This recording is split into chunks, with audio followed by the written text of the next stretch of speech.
இல்லை. நான் பல நேரத்துல பார்த்திருக்கிறேன்.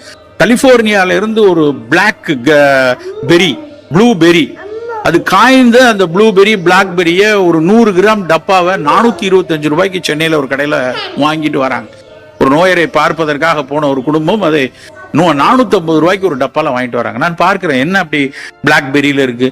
அவன் பார்க்கிறான், சார் அதுல ஏகப்பட்ட டேட்டா, இணையத்தை தேடனா ப்ளூபெரி பிளாக்பெரி அது புற்றுநோய்க்கு நல்லது, அதுல ஆந்தோசைனின்ஸ் இருக்கு, அதுல பீனாலிக் காம்பவுண்ட்ஸ் கொட்டி கிடக்கிறது. அதே பீனாலிக் காம்பவுண்ட், அதே ஆந்தோசைனின்ஸ் நம்ம ஊர் நவ்வாப்பழத்துல இருக்குங்க.